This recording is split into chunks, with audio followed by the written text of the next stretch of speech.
20년 넘게 그냥 기관지가 약해서 라며 살았던 기침, 사실은 폐가 서서히 굳어가던 신호였습니다. 목이 간질간질해서 습관처럼 했던 그 기침, 정말 타고난 체질이기만 할까요? 진료실에서는 어릴 때부터 그랬어요. 20년째 그냥 그러려니 하고 살았죠. 이런 말씀을 자주 듣습니다. 그런데 막상 검사해보면 폐활량이 정상의 절반도 안 나오는 경우가 생각보다 많았습니다. 오늘은 이렇게 방치된 가벼운 기침, 어떻게 숨조차 하시기 힘든 상태로 이어지는지 제 진료 경험을 바탕으로 알려드리겠습니다.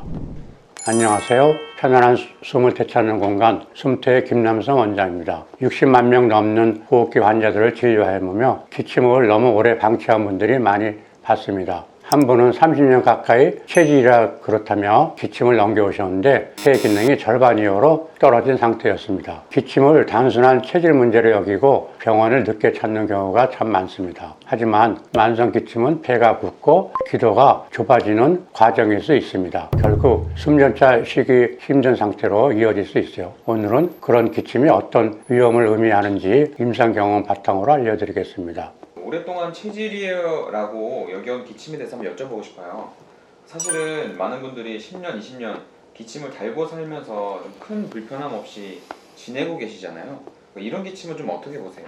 사실 오래된 기침을 가진 모든 분들이 심각한 문제를 갖고 있는 것은 아닙니다. 실제로 체질적으로 기관지가 조금 예민하여 가끔 기침을 하지만 일상생활에 전혀 지장 없이 건강하게 지내실 때도 많죠. 하지만 저의 경험에서 보면 장기간 지속된 가벼운 기침이 생각보다 많은 경우에 문제를 일으킬 수 있다는 점을 간과할 수 없습니다. 특히 처음에는 미미하고 간헐적인 기침이 시간이 지나면 점점 강도가 증가하는 경우가 많죠. 진료실에서는 자주 듣는 말이 있다면 예전에는 목이 간지러울 때 가끔씩만 기침했는데 이제는 웃거나 많이 말해도 기침이 나와요. 처음에는 하루 서너 번 정도 있는데 요즘에는 기침 횟수가 늘고 소리도 더 깊어진 것 같아요. 이런 변화는 우리 몸이 보내는 신호일 수 있습니다. 특히 기침의 빈도가 강도가 점점 증가하는 경향이 있다면 그냥 체질로 넘겨보기보다는 한 번쯤 확인해 볼 필요가 있습니다. 그리고 장기간의 기침이 항상 즉각적인 위험을 의미하지는 않지만 정기적인 검진을 통해 폐 건강을 확인해 보는 것도 좋습니다.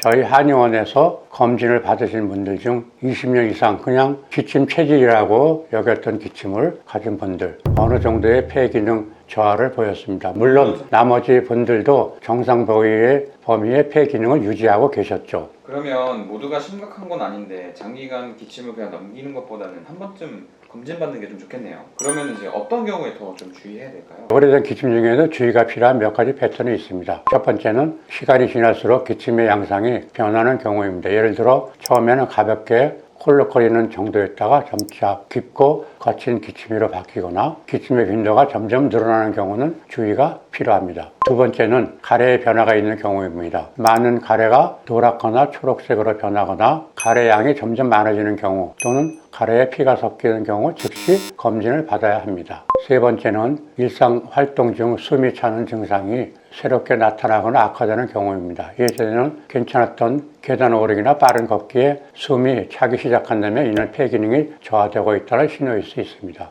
네 번째는 밤에 기침이 심해져서 수면을 방해하는 경우입니다. 잠을 자다가 기침 때문에 자주 깨거나 누워있을 때 기침이 심해진다면 이는 단순한 체질적 기침이 아닐 가능성이 높습니다. 46년간의 임상 경험에서 보면 이런 패턴을 보이는 장기 기침 환자분들 중에 약 70%가 어떤 형태로든 치료가 필요한 상태였습니다. 반면 기침의 양상이 수년간 유지되고 가래 변화나 숨찬 증상이 없는 경우 상대적으로 안전한 경우가 많았습니다. 그러면 이런 주의가 필요한 기침이 방치되면 좀 어떤 질환으로 발생될 수 있나요? 주의가 필요한 만성 기침을 방치하면 크게 세 가지 심각한 질환으로 발전할 수 있습니다. 첫째는 COPD입니다. 이 질환은 폐로 들어가고 나오는 공기의 흐름이 지속적으로 제한되는 상태로 기관지가 좁아지고 폐포가 파괴됩니다. 흡연자에 흔하지만 비흡연자 중에서도 장기간의 기침을 방치한 경우에 발생할 수 있어요.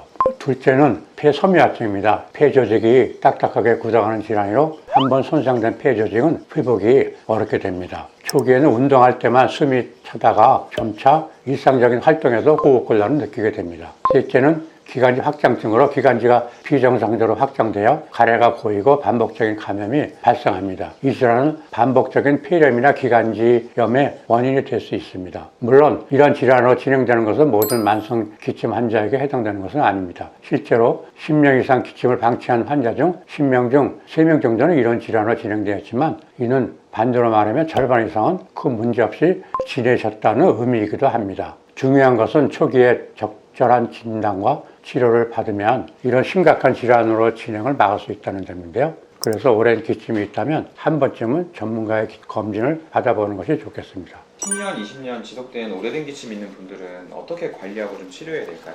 오래된 기침이라도 적절한 진단과 치료를 통해 상당한 개선이 가능합니다. 이외로 20년 이상 지속된 기침도 적절한 치료로 크게 호전되는 경우를 많이 봤습니다. 가장 중요한 첫 단계는 정확한 진단입니다. 오래된 기침의 원인은 다양할 수 있죠. 알레르기성 비염, 만성 비위동염, 위식도 역류질환, 천식, 초기 COPD 등 여러 원인이 있을 수 있습니다. 따라서 폐기능 검사, 알레르기 검사, 때로는 CT 검사 등을 통해 정확한 원인을 찾는 것이 필요합니다. 저희 한의원의 경우에도 현대적인 의학 진단과 함께 한의학적 진단을 병행하는데요. 맥진과 설진을 통해 환자의 전체적인 건강 상태를 파악하고 이뿐만 아니고 심장, 비장 등 다른 장기의 상태도 함께 살펴보게 됩니다. 치료는 크게 3가지 방향으로 진행됩니다. 첫째, 원인 질환 치료입니다. 둘째, 기침 자체를 완화하는 대증 치료입니다. 셋째, 손상된 폐 기능을 회복하는 치료입니다. 저희 한의원을 예로 들자면 직접 연구하고 개발 김치 녹용탕이라는 특화 처방을 사용하는데요. 이 처방은 소청용탕을 기본으로 하되 환자의 체질과 증상에 따라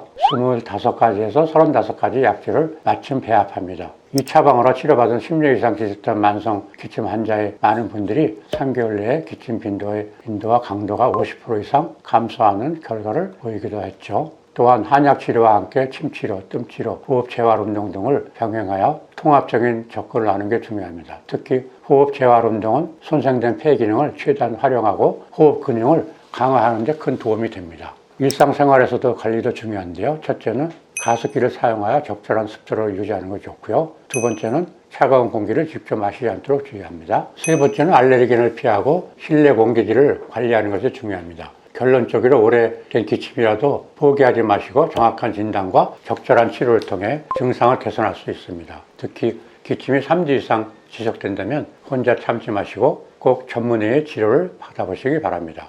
물론 모든 장기 기침이 심각한 질환으로 이어지는 것은 아니지만 기침의 패턴이 변하거나 다른 증상이 동반된다면 반드시 검진을 받아보는 것이 좋겠네요. 많은 분들이 체질이라고 넘겼던 기침에 조금 더 관심을 갖고 필요하다면 적절한 도움을 찾으시길 바랍니다. 영상이 도움이 되셨다면 구독과 좋아요 부탁드리고요. 다음에는 다른 주제의 영상으로 찾아뵙도록 하겠습니다. 이상 숨터의 김남선 원장이었습니다. 감사합니다.